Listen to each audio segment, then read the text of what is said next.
Hello and welcome to another comedian's interview for my blog and podcast, Arichcomiclife. My name is Richard Gill and my blog describes my experiences of watching over 950 comedians over the last 46 years. I'm delighted to welcome today my guest, the wonderful Jen Smith. Yes! Hello! Oh, tell you what, there's a laugh and an applause I haven't heard for a while. How are you, Richard Gill? I'm all right. How are you? I'm doing fine, my friend. I'm so chuffed to be talking to you. I haven't seen you for ages. No. It's been a while. Well, with everything going on, it's been unreal. But thank you so much for doing this. I'm ever so grateful. And we're going to talk about your comedy career for the next hour or so. And I'd like to go right back to the start and ask you, how did you become a comedian in the first place? I guess for me it was a bit of a midlife crisis. So, I mean, I'm sure that's not uncommon in the comedy world. But I got divorced, and my ex-husband wasn't a terribly nice man. So I came out of that not kind of really knowing who I was anymore. Right. So I was trying all these things to try and remember who I was, I guess. And I was trying all sorts of nonsense. I went pole dancing. I was allergic to the pole. I did roller derby. A couple of girls smacked me into a wall. You know how it was. And I just thought, my whole life, I've loved comedy. I've just been obsessed with it. And I've always been too scared to try it. And I thought, well, now this is the point where we try something that you're absolutely terrified of. And I just went and did it. I kind of went, there was a half-day comedy course that Funny Women were running. Yeah. And that seemed like a nice gentle inroad to get into it. And I thought, that'd be all right, wouldn't it? A nice little gentle comedy thing. Travelled up to London for a couple of hours, for a 4-hour coach journey for a 2-hour session, I think it was. Met Vix Layton. That's how I met my comedy sister. Yeah. And then it was just at the end of it, I thought, I can do this. I think I can do it. And it's I've never believed in myself ever. And it was the first time I thought, let's just give it a bash. Let's see what happens. Wow, that is wonderful. And what year would this be? Oh, wow. Now you're asking. I think, because it must have been, I think I did about a year's worth before everything shut down. So possibly 2018. Right. I think must have been beginning of 2018 that it all started. So, from your Funny Women competition that you went for, from that, did you do 5 minutes or so in pubs to get a good grounding, or in pub rooms with friends going along, or how did you keep the momentum going? I think I knew early on that if I didn't keep doing it, I was going to be one of those other people that just went to one comedy course and then went, right, I've done that. It's checked off the list, done forever. And I knew that if I was A, going to get any better, or B, scare myself anymore and get more confidence, then I was going to have to do some of it. So it's actually strangely difficult, I found early on, when you're just starting out in, say, places like Cardiff, which is where I was gigging, just to know where the places are, because it seems almost impossible to track down gigs until you're actually in it. Yeah. When you're in it, you start learning the nights that are on and all that kind of stuff. But so I was on all these blooming Facebook groups trying to work out when gigs were, asking people if I could get 5 minutes, 10 minutes, whatever. Yeah. And it was one of those things that really early on it felt like, actually, I'm half decent at this. I think I can go up there and present a story to somebody, and I'm getting laughs about it. So it all feels pretty good. So I'm going to keep doing it for a bit. You mentioned before Vix Layton, who's been a guest on this as well, on the blog as well, on the podcast. I love her so much. She is so good, and she's doing ever so well like yourself. Did you start together because she is in Wales as well, or was she? How did you know her? Did you just come across her on the comedy scene? Or? It's like a rom-com, Rich, right? So literally, both of us went to this half-day course as a kind of scare ourselves New Year resolution thing. This is why I know it was the beginning of the year. So I saw a tweet that she'd sent. Funny Women had tweeted about the the actual course. There's like so many tickets left, blah, blah, blah. Vix had responded to it and said, oh, in a fit of New Year madness and scaring myself, I've signed up to this. And then for some reason, there's a bit in my brain. I never used to talk to strangers at all. But I was like, oh, me too, blah, blah, blah. Really, really excited for it. And then we just sort of went back and forth with a couple of tweets, discovered we both had Welsh backgrounds. And we were like, well, we're instantly friends now. And then Vix always says that what was nice about that is that she had someone to keep her accountable. So she couldn't drop out on the day because someone knew she was going. And I think that wasn't a problem for me because I'd already booked a ridiculously expensive loads of travel. But it was just so nice to be going there, knowing that already I knew a friendly face. Exactly. Yeah, and then the second I saw her, it was just like, no, hugging you, we're besties now, it's all fine. I think that's it. It's having somebody not by your side, but somebody supporting you through it all, and plus as well, the more that you do, the more experience you get of it. And a lot of the comedians I talk to, it's the more you do, whether good or bad, you just have to keep going and doing it. I think you have to have the difficult or the bad gigs to make yourself a better comedian. Oh, for sure. Experience. What was your first ever gig like then? Was it in a pub or was it the competition or? I've forgotten what the surname is because it was a London pub. Right. It was after the Funny Women thing because they also do a thing called Time of the Month, which is like you can go and do like it's just like they get a speaker in or what have you for a bit, and then afterwards you can sign up to do their open mic thing for like 5 minutes. Yeah. And it was in the Betsy something or other in London. Betsy Trotswood, that's what it was. Right. So it was in the Betsy Trotswood, and I went up. And I was like, I'm bricking it, but we have to break the back of it somehow. Had my little soprano ukulele, which had no amplification. So that was those days. We didn't have an electric uke then, Rich. Wow. And this quite sort of small room. And I went up and I think it went all right-ish. I made one misjudged joke about the age of consent, which got a guy in the front row, right? He was sort of gasping like an offended debutante. He was like, oh, my goodness. So I was like, we'll probably strike that one. But other than that, I came off it and I thought, I can't believe how quickly that went. I can't believe how relatively well it went, considering I've literally never done it before. Yeah. And I just feel like I kind of want to do it again. Brilliant. That is great. You know, I've had a go at stand-up comedy before. Infamously, I've told a lot of comedians this. Yeah. I went on a gong show. Which, I can't believe you did a gong show. Like, I still won't do a gong show. They terrify me. I was at the Edinburgh Festival, and I knew the promoter who does the Free Fringe at the time. I don't know them anymore. I'll tell you the story. I went up and I said, I need to get this out my system. People think I'm quite funny in pubs, and the usual and all the rest of it. And he said, well, I can put you on a gong show, which is full of old people in the audience. Couldn't be worse, right? So it was a Monday afternoon, rainy Monday afternoon at Edinburgh, and I walked out onto the stage. There was 3 people in the crowd. There was an old bloke sitting at the back, and I walked out and I said, good afternoon, ladies and gentlemen. People think I look like Eddie the Eagle Edwards, the ski jumper, but I can't see the resemblance myself. And of course, I'm his double. And this bloke at the back just went, fuck off, and gunged me off after about 30 seconds. Wow. So the promoter's on the side going, do it again, have another go. So I walked back out, had another go, same thing happened, and I said, I don't know whether I'll ever do this again. Never say never again, Rich. But I will support them forevermore. I'm much suited for the audience. And that's how the blog started. So you have my absolute support for doing what you do. You really do.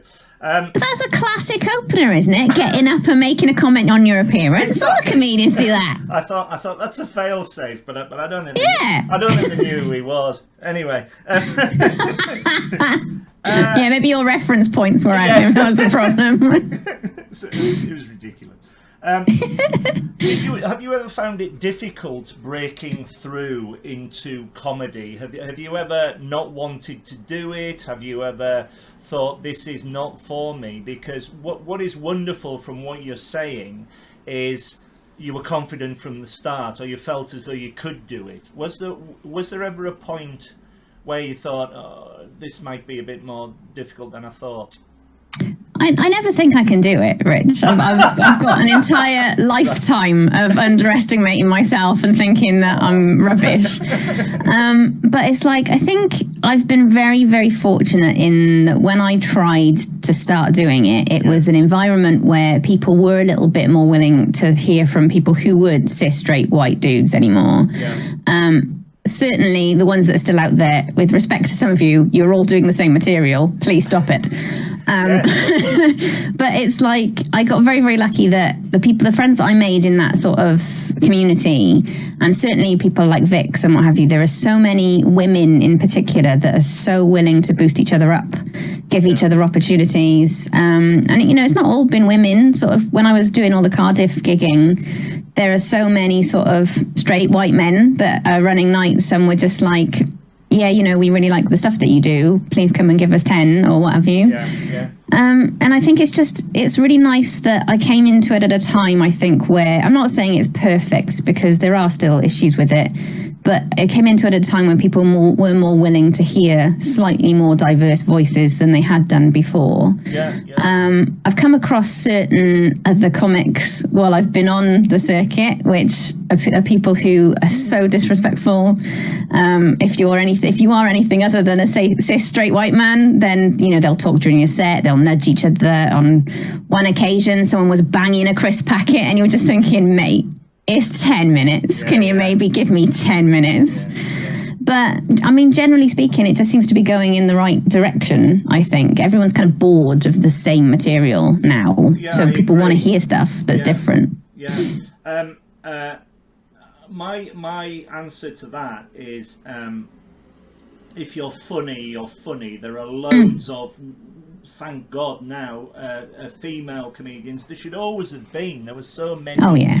That I grew up with, we're obvious. When I go to a comedy club, I'm not there to hear the crowd. I haven't paid my money to see them. I'm there to hear I'm there to hear the comedian. There was there was a classic story where there was a comedian on stage, Ricky Grover, at Headliners Comedy Club in Chiswick, and there was a real nasty heckler in the front row, and he was about a quarter of the way through his set, and he said, all of a sudden he said, "Just hang on a minute, ladies and gentlemen," and he stopped the set, jumped down, threw him out, and then when he came back on to the theme from Rocky, because he used to be a boxer. So when he came back on, the audience were like practically giving him a standing ovation, so he couldn't go wrong. And it was just the perfect turnaround to what could have been a very difficult situation. And I think you're right. I think there were many a time, very sadly, when I used to be watching comedy where there was hecklers in the audience, and they weren't there for the comedians, they were there just to disrupt the night, and it's completely wrong, I think, so I totally agree. What do you like to talk and sing about on stage? You're a musical comedian. Do you have any themes, or do you have any recurring ideas that you have on stage? I think for me, like, my brain just is idiotic, and it gets me into a lot of trouble. So like most of my stuff it's either opinions or it's true stuff that has happened to me. I did a comedy store course in the sort of first year that I was doing stand-up, and there was a point where Mike Gunn, who was running it, was just like, "Jen, make some shit up." And it was like, I really struggled to make shit up, because I was like, nothing I can make up is as daft as the like trouble I get myself into, because I've got this thing where like I have to try new stuff all the time. I've got no attention span whatsoever. The reason I had so many hobbies after I got divorced is because like I'll pick one up, try it, go, no, I'm out, and get to the next one. I've got more like sporting accoutrements. I've got roller skates. I've got skateboards. I've got drums that I can't even play. I've got all sorts of stuff just stocked up where I've tried something. So it's just like, for me, I think there's a lot of humour in just exploring the kind of lunacy of my own life. Right. And, you know, I'm a different person than I was because of that divorce. And I think a lot of that comes out in it. Yeah. I mean, I found a lot of humour in the fact that I wasn't the first person that my husband turned into liking women. So it's like, I just thought, you know, he's got a bit of he's got a habit at this point. He's just turning all his exes into liking women. So it's just, a lot of it is just silly things. You know, you've heard the Greg Davis song. I love that man so much. And he's the reason I learned the ukulele in the first place. Because I was like, I could write a song about Greg Davis. How am I going to sing a song about Greg Davis on stage? I know, I'll learn the ukulele. That's how my brain works. Brilliant. It's nonsense. Brilliant. The wonderful thing about your act is, as well, you have the prop. The ukulele is the prop. So I always think if a comedian's got a prop, they can always not end up doing a song, but finish with a great song, and that's what you do. That's love what ending you on do a song in spades. You really do. In fact, moving on to the next question, I described you as the Welsh Victoria Wood. You did, and I've never forgotten that. I still stand by that because when I saw you perform at the Musical Comedy Awards in 2020, I sat there and I thought, you've got it in the bag. That was criminal that you did not win that. Describe what you were going through and that competition, and what is your view of competitions? Because you mentioned funny women as well. Do you think they're good things? Do you think they help a comedian? I think they're really helpful in the beginning, especially if you're too scared to do stuff, because they make you, like, they give you a goal to aim towards. Like, so for the MCAs, the strange thing for us is there's a comedy writing partner I write with quite a lot called Chris Rio, who, again, haven't seen for ages because of lockdown. Now, he got into the MCAs finalists. He got into the final. But it's like, for that whole year, the pair of us were pretty much aiming towards So You Think You're Funny. It was like everything we write, everything we practice, all the stuff we're honing, the goal for this material is So You Think You're Funny. And then in the sort of middle of that, we discovered the MCAs and we were both like, we do musical comedy, should we go for that too? And it felt like a bit of a silly jolly thing for us. And we had a really good time. And it was like, we went up there. You know, I got interviewed by Jay Foreman, which is a podcast that's never seen the light of day. But it was nice to go up there. I'm relatively sure it gave me COVID. Oh dear. Because it was the end of February when no one knew what was happening. We didn't know that was a thing. I got home, I was incredibly ill at the beginning of March. Like, it was clearly COVID, and it's like we were all hugging and kissing each other. We were all in the same room. So I reckon that's where that came from. But it was nice to go up there and have like this proper thing. And you were coming into contact with all these like musical comedians that you knew of. Like, I know Jay Foreman. You know, we went and had a drink together afterwards. And it's like, it's just nice to have that kind of community aspect, I guess. Very much so, But it's like I'm saying, in terms of if you're new, especially, I think doing them just gives you like something to aim for. I don't know whether I'll do as many going forward. I think because for me, So You Think You're Funny was such a huge goal for so long that I've just done one heat of it now. We're waiting to hear whether or not we get through to the next one. And because that was like my ultimate goal. I don't know what you do once that's over. Where do you go? Keep going. Yeah, it is. I mean, talking of COVID, I was sitting on the front row at Always Be Comedy in March when it hit, and I was laughing so hard at Charlie Baker and Tom Allen, who were the guests on the night, and I suddenly burst out coughing. And they're like, oh my God, and I had to leave, and the next 2 weeks I caught it, and it was awful. And are you patient zero? Is this what we're discovering? well, I got it early on, thank God, like you said, and so I've been vaccinated and all that now. But awful time. We'll come on to that in a while.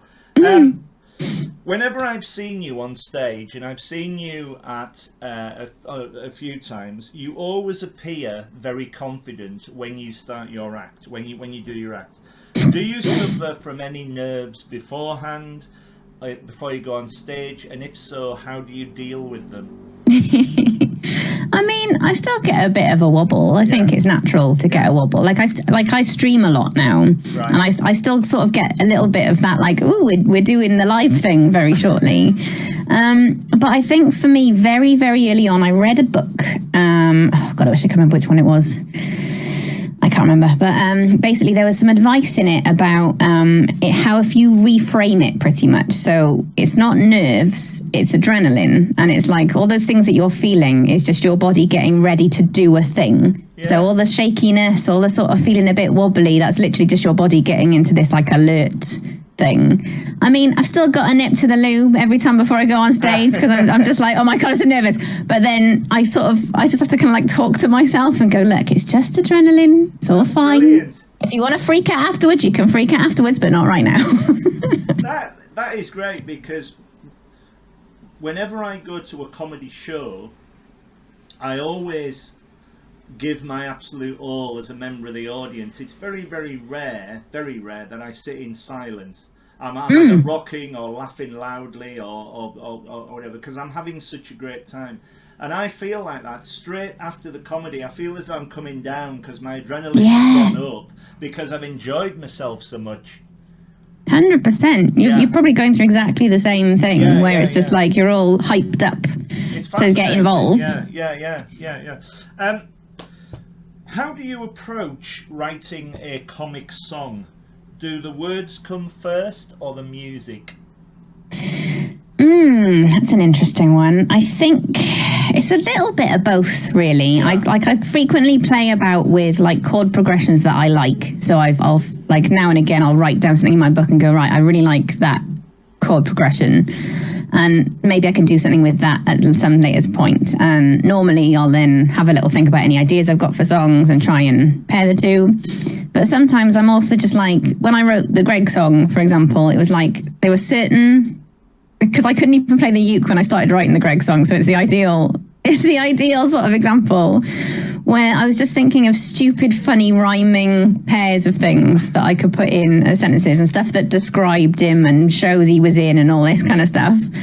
And then it was after I'd written sort of I'd probably written 3 or 4 verses of it. Yeah. When I was then learning the ukulele, I was starting pairing it to stuff, and it was just kind of evolving as it went along. Right. So as the music sort of came in, it did change how some of the sort of wording went and all that kind of stuff. And it's a really nice sort of harmony between the two, I think. There's never one that starts over the other. It's more, I get an idea for something and think, right, I'm going to write a song about this. And then maybe I'll start mucking about on the uke. Maybe I'll write a sentence, and then they just kind of work together quite nicely. What's interesting is that you tend not to base the lyrics, write new lyrics over current songs, where some of the musical comedians do. It's a whole new whole thing, if you like. So you spend time writing the music and the lyrics as well. It's wonderful to see. This is no reflection on the comics that do that, right? No. But I'm not as big a fan of it because it feels like it's cheating to me. It's like, look, you got to write your own chords, lads. Yeah.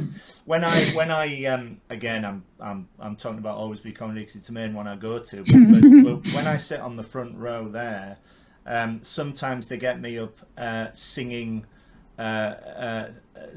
hit songs. So I'll stand up and the compere will go, "What are you going to sing tonight?" And I'll murder a song to get the audience going, and that's the whole point. I can't sing a note, so you've got my utmost respect there as well, because it must be daunting to go out there and play as well as entertain with the jokes as well. Do you find that, or do you find having the songs a good ammunition, a good release from I find the songs are a little bit like my safety net in a way. So it's like, because I know that all the songs that I've got, I've tested them and I know that they work, and where bits didn't work, I've been able to rewrite them to make them work. And so I know, as you know, you can't forget.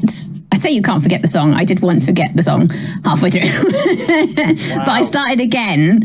And this is what I always loved about live comedy, is when I forgot the song, I stopped halfway through and went, oh my God, my mind's gone completely blank. I was totally honest with the audience and said, I'm going to start again. So then when I started again, I hit the punchline that I'd missed. And then I just went, see, told you it was worth it. And they all laughed. So it's like, you could make a whole other thing with it. Oh, that's brilliant. But yeah, it's like, I just like having them on hand. I probably do less of it now streaming because it's not as easy. I found it really wild in the So You Think You're Funny thing. I did play a song for that as well. Yeah. And normally in a live room, the uke's amped. I'm singing. Your voice will tend to dry up a little bit with all the adrenaline. It just kind of goes. And I found that because So You Think You're Funny, my voice was so clear because of the mic setup. It was like you could hear all the dryness. And I was thinking, normally this would be hidden. We wouldn't be hearing this, would we? But bloody technology. because you know the song so well, you know every little note of it. You're thinking, oh no, they can hear that. I could hear it, and I was just thinking, probably they won't. But in my head, I was going, "This sounds awful. I sound like I can't sing. I'm sure I can sing. Have I forgotten how to sing of an octave?" Wow.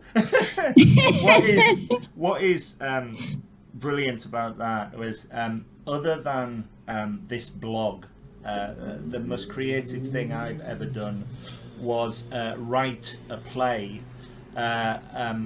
which is a half-hour play called The Applicant, and I wrote it for the Edinburgh Fringe. I haven't taken it up there yet, but I did perform it with my mate in a theatre in London, a little tiny pub in London, and we put it on for comic relief, and we got over $2,500 for it. It was amazing. And basically the story is, it's basically me. The main character is from Carlisle. He comes down to London. He's got a very successful girlfriend and he can't get a job. He's never had an interview in his life, so each scene is him going for his first interview, and it works up to the one where he gets given a job. And there's loads of plot twists and everything, but when he gets given the job, the interviewer kills him. and the last scene is him at the gates of heaven or hell or whatever, and he gets interviewed by God, and he says, "We've been watching you on planet Earth, and we think you'll be ideal interviewing corpses to go to heaven or hell." And I shrugged my shoulders and end up right. So each scene is monologue, interview, and my mate, who's very good at accents, played all the interviewers, and I was the chap who obviously amazing interviewed. So of course these monologues, I'd written the bloody thing, right? And we rehearsed it for 10 weeks. First night we did it, I ran out and I had to get the audience, because I'm terrified, and I start chatting to the audience. And I forget the monologue. So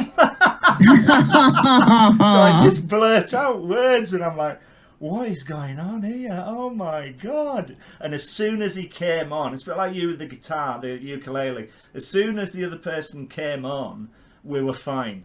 And I learned a lesson that night, because I never made a mistake again. It's fascinating what it is. But so hopefully I will. It's up there, the poster. I will rejuvenate the human beings. We are entirely fallible. I was like a rabbit in headlights. I was terrified. But I think it's the adrenaline thing again. It's just like, because your body's so focused on all the other stuff, like getting you hype and getting your blood pumping and all the rest of it. It's like sometimes your brain just goes, no, I haven't got the capacity for that. Do something else. Yeah, it is. But it was a lesson learned, because I knew what the atmosphere was then like, and I could go and do it again. You know. Yeah. It's all experience. I've also seen you, as I say, perform for Vix Layton live at Limehouse and the Piccadilly shows in London that she did. Can you describe more about your writing process for your comic routines as well as your songs, and where you get your ideas from? I'll be honest, I'm very much I'm not great at sitting down and just writing stuff. I'm really not. So I once saw James Acaster talk about how he literally just goes on stage with a gem of an idea and talks about it for a bit. I'm not that far, because I do like to be a bit prepared, but it's more like I'll have a think about an idea. So something I did for So You Think I'm Funny, I had an incident where I got on a tube, obviously pre-COVID, but I got on a tube and a woman basically accused me of being pregnant and tried to offer me her seat. And I'm like, right, I want to say something about that, because I think there's some humor in it about this confrontation that we could have had. So it was like, I kind of sat down and I put some sort of pieces together. And then what I might do is I might record myself doing it into video and see what comes out there. And then I'll watch that back and go, right, well, I like that bit. I think that bit adds nothing. Ditch that. And then I might do it again a couple of times. And then, I mean, it's been tougher during lockdown, but then at that point, normally I would like to go out and do it live and just see whether it works or not. Because sometimes you just don't know until you try it properly. You can't always know. Do you have notes on your hand? You take a notebook with you if it's new material? It's a notebook for me. I mean, I tried the whole hand thing. I think there was an aspect of it that I didn't like it, because I think it made me look like an amateur. It's like, you don't see them on Live at the Apollo with writing on their hands, do you? But I take my notebook and I tend to give it like a bit of a pass through before I go on. Like I work out what the order is first, and so I know roughly when I'm on. I'll give it a good read through, make sure in my head I know roughly what the thing is. I tend to write down like a points list of, that's the first joke. Just one word, another word there. It leads on to that bit about women. It leads on to that bit there about tube story. And then if it's possible, then I'll have it on like a stool or something near me, just so that if I totally go blank, I can go over and look at it. But generally speaking, I try not to, because I just think you've got to break the apron strings at some point, haven't you? Exactly. Yeah. But it's a good way of doing it, because again, you've got a thing there if you should go blank, which is highly unlikely, but it's like another piece of ammunition. But I do find the biggest tip I could give anybody is if you can condense your jokes into one word and just do a list of those words, it'll help you out so much, because your brain will be able to remember that one word, and then it can kind of extrapolate that into what you were trying to say. I should have done that with my play. You should have done that with your play.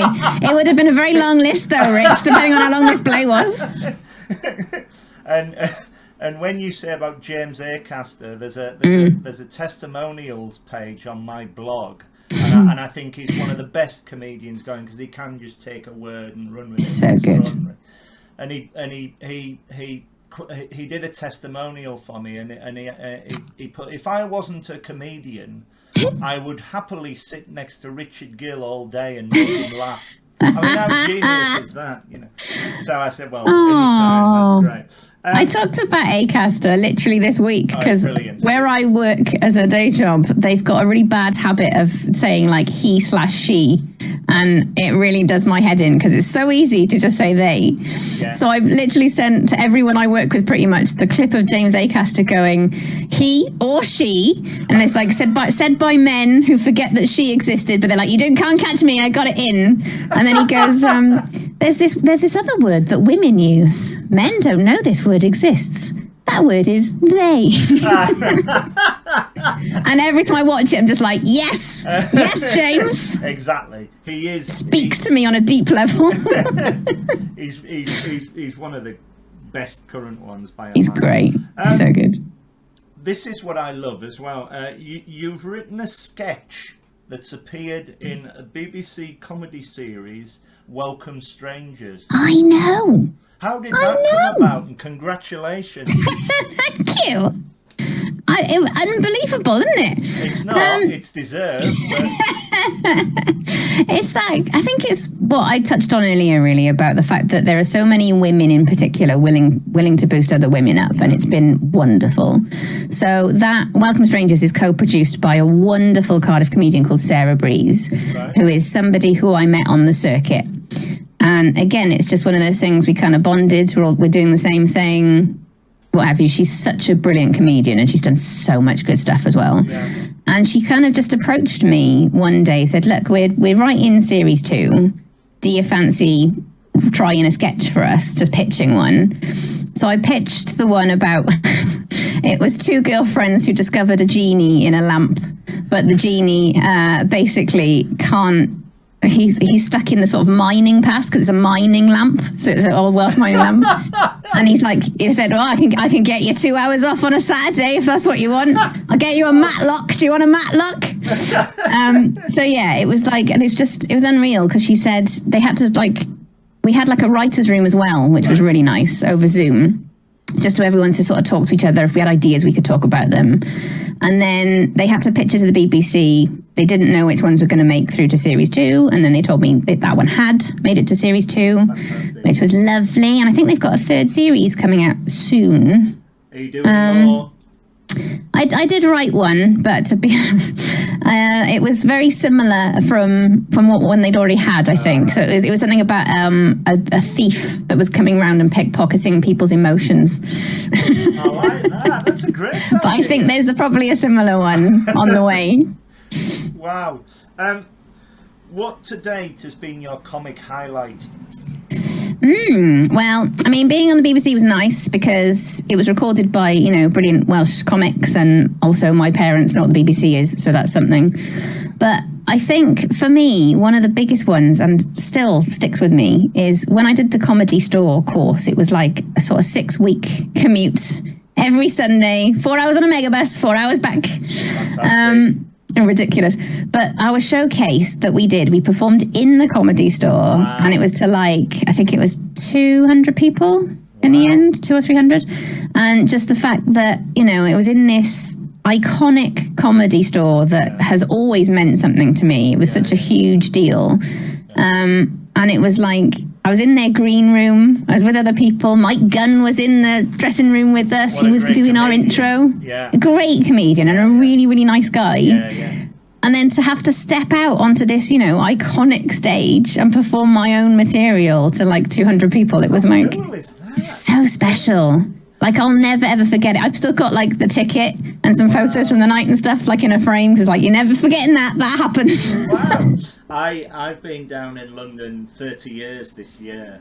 Wow. I first came down in 1992, but my brother lived here through the late 80s, and the first time I ever went to the Comedy Store was 1988, and the first bill I saw was Richard Morton was comparing, Steve Gribbin was on, Linda Smith was on, Hattie Hayridge. You're talking about female comedians. Yeah. Fantastic. God bless Linda Smith. She was just phenomenal. And the top of the bill was a comedian called Charles Fleischer, who was this nutter with voices and weird facial expressions. And he was never heard of again because he went to Hollywood and he voiced Roger Rabbit. Oh my God! And I thought, thank God I've seen him. He was brilliant. That was a once-in-a-lifetime opportunity, wasn't it? And the Comedy Store, I go once every 2 months. It's just the purpose-built famous comedy club in both London and just Manchester. So special. And you walk through the door and they've got all these posters up of famous comics all signed and all this, and you walk and you think it feels historic, Yeah. Following on from that, who are your favourite comedians, past and present? I've got quite a few, I think. I was trying to narrow it down a bit. The obvious one we all know, and I'm sorry to mention it because I know it's boring, but Greg Davies. Of course, it's not boring at all. He's hilarious. I love him so. If I'm honest, I think he's the whole reason I decided to give it a shot in the first place. Wow. In fact, I know he was, because I love him so much, and I fell across this YouTube video where he was talking about how he got into it, and he said that he did Logan Murray's course and all this kind of stuff. Now, I'm not as rich as Greg. I couldn't afford Local Murray's course. But the fact that he just sort of said, look, just go and do a thing, see what happens. And I was like, do you know what? Maybe I can. And I think also for me, like, because he talks about his own life stories. Like, I mean, one of the exercises that you can do when you're a new comic that helps you is if you write down somebody's set, right, and see where the laughs are and all that kind of stuff. I once wrote down one of his sets, and it was one story that lasted for 11 minutes. Wow. And I think just from doing all of that stuff, I thought, look, this guy just goes up and basically tells his own stories and makes them funny. And he's like one of the funniest people that I know. Oh, yeah. And you can do it yourself. I think I also really love, in terms of dealing with hecklers, I once was on a bill with Sarah Keyworth. And there were these basically drunk people in the background who wouldn't shut up, because she was meant to do 20 minutes and it got whittled down to nothing because they just wouldn't shut up. And she was just so dry in how she dealt with them and so completely just like deadpan. I was in pieces. And there was a point where, because basically this woman was like, had something to do with the pub. And she said something like, Sarah said, oh, there's your wallpaper. Its wallpaper's a bit drab, isn't it? And the woman went, it's vintage. You can't. It's a protected building. You can't do anything. And Sarah went, you got a TV hanging up there. So brilliant. She was just so like deadpan and brilliant. I loved her. Just superb. Yeah. Others, I would say Daniel Sloss, I think, is great. He's got a wonderful piece about dealing with keeping your friends accountable for like sexual assault and stuff, where it's a masterpiece to watch because it's so serious and he builds in so much tension and then he just completely breaks it with a punchline and it makes it like extra funny. And then I'd say also Hannah Gadsby and Tig Notaro for similar reasons. Just I think I really admire that ability of some comedians to tackle really heavy subjects. Because I mean, I'm quite light and fluffy, really, and like I'm taking the mick out myself most of the time. But the idea that you can do something that's so deep and dark, and then at the end just go, no, I've made it incredibly funny now. Very much so, yeah. 100% behind you. I totally agree. I mean, Greg's done something similar when he tells that story about the woman who basically chases him through a house with bloody stumps for hands and essentially sexually assaults him, but he makes that funny somehow. I'm like, okay, sure. Yeah. Too right. Yeah, 100%. I think the wonderful thing is that you're speaking in a public area, and if you want to get your point across, particularly what I find about you is that you're very endearing and very warm on stage, so you get the audience straight away, and therefore you must say to yourself, right, I can say what I want here because this crowd are really with me, you know. And I've always thought that every time I've seen you, and through the comedians that you've mentioned, I think they're exactly the same. They're unafraid, fearless to talk about what they want to talk about on stage. You're very kind, Rich. It's true, honestly. The first comedian I ever saw, I was 7, I was on a family holiday in Scarborough, and we went to see Les Dawson. And he is in my top 5 comedians. I've never laughed so hard, and it was universal. And a year later, we then went to see Tommy Cooper, and the curtains opened. He's lying on a bed, and nothing happens. And he's lying on a bed, and one woman in the audience trickles round with laughter, and everybody in the audience is laughing. And the perfect time, and he pops his head up and he goes, what, somebody come on? And that's just magic, you know, with Eric Morecambe and Ernie Wise, the Touch the Glasses or the Fairs or anything. And I first saw them, and then I moved into the 80s with the alternative comedians. I saw French and Saunders. I saw Joe Brand. You were talking about women. So influential on me, those three. This is extraordinary. Why haven't the women comedians come along earlier on? Because they were extremely influential. And then I saw Victoria Wood, and there was the comparison with you. You know, you can't compare something unless you've seen it live. I saw her in Carlisle, which is my home city, where she just took the mickey out of Carlisle throughout the entire show. She didn't have a clue where it was. And then I saw her again at the Royal Albert Hall, and it was an extraordinary experience because she had a massive audience. And God rest her soul. It was so awful when she passed on, because what she could have done, you know, she was extraordinary. We still cite her now. She's she's so influential and so incredible. Some of the stuff she says. Yeah, very much so. Following on from that, and like me, do you go to a lot of gigs as comedy gigs as a member of the audience?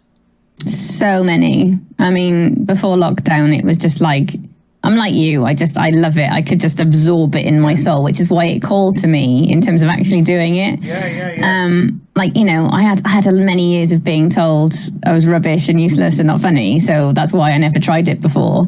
But then when I kind of explored it, it was just so wonderful to be a part of. So like the only reason I found out about the Comedy Store course that they were running is that I had to stay overnight in London for work. And I was like, right, I'm going to treat myself. We're going to go to the Comedy Store. I went to go watch the Comedy Store players, doing their improv stuff. Oh, yeah. And there was literally a poster in the toilet about Mike Gunn running this course. And I was like, oh, okay, maybe. But absolutely, I used to go to the horn section, was my like yearly pilgrimage whenever they came to Cardiff. I'd always used to go see the horn section. What's an act? Yeah. They're so great. They had, the last time I went, it must have been literally before lockdown happened. They had in their interval, they played that song, that "How long has this been going on?" That one, but it kept repeating the line, and I didn't realise. But I'd gone on my own, so I was chatting to the people next to me because that's just who I am as a person. And all of a sudden, one of them goes, "It's repeating." And I went, oh my God, it is. And then now and again it would play it like another line, and then it would come back to the "How long has this been going on?" just repeated. And then when they came back from the interval, Alex Horn said something like 11 minutes 52 seconds. That's how long this has been going on. That's fantastic. They're so wonderful. That reminds me of I was extremely lucky to have as a guest on my on this podcast Barry Cryer. I managed to get, who's 86 and he's written for absolutely everybody. It was an honour to talk to him, and I said to him, whenever I go to the Edinburgh Fringe and you're there with Ronnie Golden, he has Ronnie Golden on the guitar and he does the comedy and the songs and everything. They do a similar thing called Peace and Quiet, which starts off very quietly and then is extremely loud. And I'm thinking, he's getting louder and louder. It's a similar thing, you know. The horn section of also, have you ever heard Less is More? Because that's incredible. Where it's just like, it starts off with nothing and they talk about less is more, and then it just builds into this like choir and singing and all sorts of stuff. Yeah. Have you ever been to the Edinburgh Fringe? I haven't, no. I was literally, because obviously Vix was going to run a show there before it all shut down. That was going to be my first ever Fringe, and I thought I'll go up with her, support her, do some leafleting, whatever, maybe try and get on some open spots, but just see what it was about. Next year I will see you there. You absolutely will. But definitely, because that's my holiday. I might be living there by next year. I'm very, very tempted to move to Scotland. Genuinely, it's like researching. City. Yeah, I mean, I go there for a week and I see 50 shows, and by the end of it, I need a holiday. That feels like heaven to me. It's just the best. Because I know Vix said she once went with somebody who like didn't understand how like serious Vix was going to take it, which was like, right, this show. I was like, no, you sign me up. I will walk all day to watch comedy. It's fine. I have a load of friends come up with me, and I like to meet the comedians afterwards. I've got a friend who's my official photographer. It's true. I've got I do a spreadsheet, detailed bloody spreadsheet of all the shows, all the times and everything. And oh my God! Oh yeah, we're up for it. It's the best thing. The Edinburgh Festival, the Edinburgh Fringe guide always reminds me of the Christmas Radio Times, which is the highlights of the year, when you just proceedingly turn it over and you think, you are adorable. like the Radio Times. It is. How have you found online gigs as opposed to live gigs? It's been a very, very strange time. Have you done many online gigs? And what do you think is the future of live comedy? In terms of the future, I wouldn't be surprised at all if there's a bit more of like a hybrid mixed thing about it. Because you don't get the same atmosphere on Zoom that you do in a live audience. So like, I'm fine with watching them. I think I really struggle to do material on them because I think it throws all your timings out. So like I was getting laughs on So You Think You're Funny, but because I wasn't expecting laughs because it's Zoom, like I think I stamped all over some of the laughs because it was like, right, I've got my 7 minutes. I've just got to stick to 7 minutes. And also, I don't know whether any of this works because, like, the vast majority of it was new anyway, which was a surprising thing in itself because this was all meant to be tested before this happened. Like, I like going to them, I think. I found what I found really interesting is I went to one that Greg Davis was on, and he didn't do any material at all. Right. He just basically, it was like he was being interviewed. He went there and he just told a silly story. Yeah. And for some reason that works really well because I guess it's like a conversational thing and you're talking to somebody. Yeah, sure, yeah. I don't know. I think comics in particular are probably going to be craving to get back to live gigs just because of that aspect of bouncing off the atmosphere of the audience. You can play with them a little bit more. You can see whether stuff works or not. But what I do think is nice is the whole thing. It's like working from home. I think it's opened it up to people who couldn't necessarily go before. Yeah. So if you can't get out of your house and go to a live comedy gig, maybe you can't go to a late night show because they're all late nights. Yeah. At least now, if they have a kind of blended approach to it where you can either be there or you can watch online, it's more money for the actual art. So that's something. And also it just opens it up a little bit more, I think, to some people. I totally agree with you. My view is without online comedy, I don't know how I'd have got through the 18 months because I needed something. 100%. I'd have just gone balmy looking at sitting in my room. But so it's a very, very good substitute. But when they started off, there was no audio, so there was no crowd or anything like that. So I would sit here literally laughing at four walls, and I thought I was going to be taken away. And some people are so reserved as well on Zoom gigs, even when the audio's there. Yeah. People don't want to laugh in their own homes. Yeah. But, I mean, weirdly, I will say that's kind of where Twitch came in for me. Yeah. Because it's like, even though I can't hear them, they can still interact with me, so they can be in the chat and we can build up friendships and stuff. And like I can make jokes with them. In terms of you're saying online comedy saved you, Twitch absolutely saved me because overnight I lost a community of people that were all into stand-up and we just had nothing to do. And to replace it with a different community of people who are there just to have a laugh has meant everything in lockdown. Very much so. Well. When they opened it up, when they opened the audio up, they had like virtual front rows. So I'd always try and get on them, and you could talk, you could chat to the comedians, the comics who were willing to do it were very good with the timing of the jokes, etc., etc. Yeah. So again, I would go to Always Be Comedy online, but I'd also go to Sean James's Happy Mondays night online, and I'd go to Charlotte Regan's Irish one, which was brilliant online. The Return of the Craig, or the Crack. I always call it Craig. Did you ever do COVID Arms? Yeah. Kiri Pritchard McLean's. That was that. I went to one of those. Those were really good. She is superb. Yeah. She's great. And so they are for what they are. When they're done well, they are done. Yeah. They are really good. But for me, you cannot beat live comedy. I mean, because it's an energy in the moment, and you know, you never know what's going to happen. And I love to go out on a Saturday night and have a few beers, and a meal, and loads of friends, and then go and sit in my seat and go, right, entertain me. And I just love it. And please, it's the energy for me entirely, because you know, especially because my material isn't exactly kiddie friendly, but if there was ever kids in the audience, I always used to have a joke that I used to tell them a joke about Pokemon Go, and then go, there you go, that's for you, and then just move on. And it's like, I can't do that in Zoom because I can't interact with you and I can't give you a joke specifically for you because I can't see you. You know, it reminds me of I saw Ken Dodd live many times, and he always used to come on, and he used to have the puppets, and he used to start with the puppets and not get laughs, and he used to look at the audience and go, "Ladies and gentlemen, this is for the kids."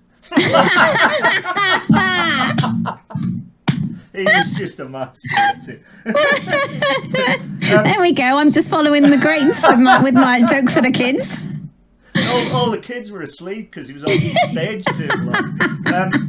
Anyway, before we go, and I have so much enjoyed chatting to you. It's been far too long since this I've has seen you. flown by. It's been unreal. It really has. It's been an absolute delight, and I can't wait to see you again live. Is there anything else you'd like to say? Have you got any live or online gigs coming up? Do you have any podcasts? Where can folk find you on social media? Anything like that? Do I? Well, unbelievably, Vix is letting me perform live again in July in Cardiff because she's running her... she's got a show that she's going to take to Edinburgh called I Feel Pretty, but then the R is things, so it's I Feel Petty. I'm going to see that. Yeah, so I'm going to be doing a 10-minute for her. I think for me, I need to learn whether or not I still want to do the live stuff because Twitch has almost entirely taken over and I love it so much. So I am Jenna Gatemaster on Twitch. Yeah. We are recording a podcast called No Straight Answers, which is currently on all the sort of podcasting places and what have you, but we record them live on Twitch as well. The podcast is it's really rejuvenated my life because I'm talking to LGBT plus people. Yeah. We make some jokes, we mess around, we talk about stuff that they feel like, and I feel like I've learned something from every single one. It's been beautiful and really life affirming. But basically, if you go to jennagatemaster.com, everything that I am is on there. Well, because it was easier. Wonderful. Thank you so much for your time today. I've thoroughly enjoyed chatting to you. I really have, and I miss your laugh, Rich. I miss it. Well, I'm looking forward to seeing you again very, very soon, live. Very soon, live. Very soon. Let's hope for all go. Very soon. Thank you so much, and all the very best to you. Thank you. Thank you.